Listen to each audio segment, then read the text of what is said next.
Buen día, compañeros. El motivo de esta presentación es para hablar un poquito de fisiología cardíaca básica. Eh, bueno, vamos a empezar.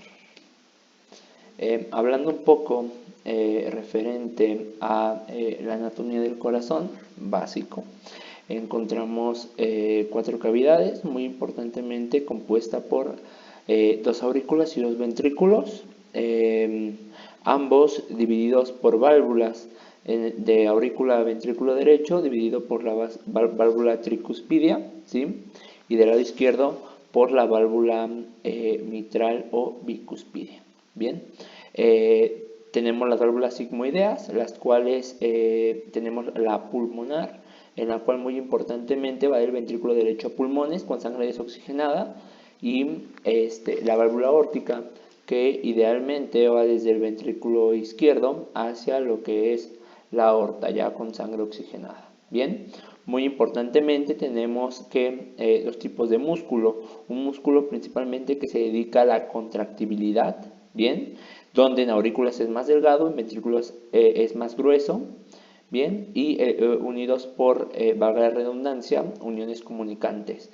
Mientras que también tenemos un tipo de músculo principalmente que es más excitador, ¿sí?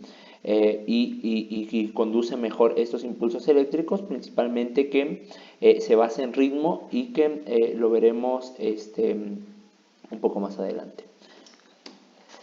Para hablar un poquito sobre lo que es la despolarización de las fibras musculares contráctiles que ya se han mencionado. Muy importantemente podremos dividirlas en 4 fases, como vemos en esta imagen.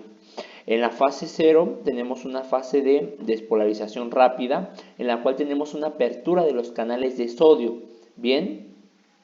Y esto produce primordialmente que pase de menos 80 a más 20, generando esta despolarización. Después viene la fase 1. En esta fase 1 tenemos una apertura de los canales de potasio, donde tenemos salida de potasio, y esto genera que la célula se vuelve un poco más negativa, la parte interna se vuelve un poco más negativa, generando que se polarice un poco. Bien, posterior por la salida del potasio. Después tenemos la fase de meseta, o esta fase 2, en la cual muy importantemente se abren los canales de calcio y sodio, canales lentos, ¿sí?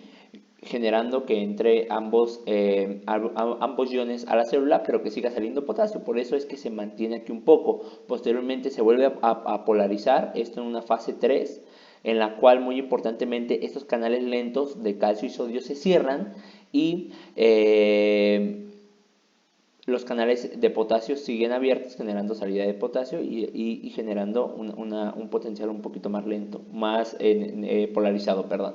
Y después viene una fase 4, en la cual en esta fase 4 ya tenemos que se activa lo que es la bomba sodio-potasio ATPasa, donde tenemos que saca sodio, mete potasio, para mantenernos en esta, digamos, potencial de reposo. Bien, después proviene entre cada fase de estas una fase de periodo refractario que dura aproximadamente 0.25 a 0.30 milisegundos, y que muy importantemente no se genera ningún tipo de despolarización. Toda esta energía que se utiliza para este ciclo idealmente utiliza la oxidación de ácidos grasos, y obviamente lo que es lactato y glucosa. Después vamos a hablar un poco sobre lo que es el ciclo cardíaco. Idealmente, para lo del ciclo cardíaco son todos los sucesos que van desde un latido hasta el siguiente latido. Aproximadamente dura 800 milisegundos. Bien, iniciamos principalmente para guiarnos un poquito en la imagen, en este periodo que se llama de diástole, donde va a haber una relajación de la musculatura ventricular. Bien, ¿qué es lo que sucede en esto? Vamos a iniciar con una fase 4, ¿sí? para entenderlo un poquito mejor, la fase 4 llamada de relajación isovolumétrica, encontramos que, como lo mencioné en la diástole, va a haber una relajación del ventrículo. Esto produce que disminuya la presión intraventricular, bien, disminuye esta presión intraventricular, sin embargo nos mantenemos con el mismo volumen. Esto tiene una duración aproximada de 0.03 a 0.06 segundos, bien. Aquí, en esta fase, todo lo que son las válvulas auriculoventriculares y las sigmoideas están cerradas, bien. Después nos vamos a la fase 1. Esta fase 1, llamada también una fase de llenado ventricular. ¿Qué es lo que sucede? Debido a que baja demasiado la presión, se abren las válvulas auriculoventriculares. Esta apertura de las válvulas auriculoventriculares provoca que el contenido de las aurículas vaya directamente al ventrículo y aumente el volumen dentro de este. Bien, como se observa aquí en la imagen. Esto provoca una fase de llenado rápido, que es la sangre que se había almacenado al abrir las aurículo-ventriculares, pues todo va hacia el ventrículo. Después viene una fase de diástasis. Esta fase de diástasis que se ve en el cursor, idealmente van a ser venas que, digamos, van a tener un pequeño goteo. Y por último tenemos esta fase que se llama una fase de sístole auricular, en la cual encontramos idealmente una contracción de la aurícula para drenar esta cantidad de sangre. Y esto provoca principalmente que lleguemos a un volumen telediastólico, ¿sí?, que va a ser el volumen al final de la diástole. Este volumen, idealmente, nos vamos un poquito a la regla de los 70, que va a ser de 70 a 100 mililitros más o menos, ¿sí? Que varíe de literatura a literatura. Posteriormente vamos a una fase 2, principalmente de contracción isovolumétrica. ¿Qué es lo que sucede? El ventrículo se contrae, aumenta la presión, sin embargo no es tan suficiente para que abra las válvulas sigmoideas, y esto provoca que sigamos con el mismo volumen. Posteriormente, una fase 4, una fase 3, también llamada fase de expulsión, ¿qué va a suceder? Esta presión aumenta tanto que abre las válvulas sigmoideas, y esto provoca que la sangre genere principalmente una fracción de eyección. Lo normal, nos vamos a lo que es la regla de los 70, entre 55 y 70% más o menos del volumen telediastólico. Bien, que esto equivale, regla de los 70, entre 50 y 70 mililitros más o menos. Bien, entonces se abren las sigmoideas y disminuye el volumen. Bien, e igualmente el ciclo continúa. Aproximadamente, entonces, como lo mencionamos, el volumen telediastólico va a ser de 70 a 100 mililitros, tanto en la aurícula izquierda como en la derecha. La fracción de eyección va a ser entre un 55-70%, regla de los 70, y obviamente también el volumen cada latido va a ser entre 50 a 70 mililitros más o menos. Bien, ok.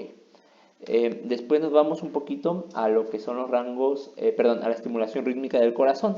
Bien, todo este ritmo que se genera, principalmente tenemos 3 sitios de marcapasos: el nodo sinusal, el nodo auriculoventricular y las fibras de Purkinje. Bien, que lo que genera principalmente, como lo mencioné, las fibras contráctiles iniciaban con un periodo de reposo de menos 85, el nodo sinusal inicia con un menos 55 más o menos. Esto genera que sea un poco más polarizado, más positivo, despolarizado, más positivo, y esto provoca que este tipo de células tenga mayor apertura a la entrada de sodio, llegue el potencial de acción. Al generarse el potencial de acción, pasa principalmente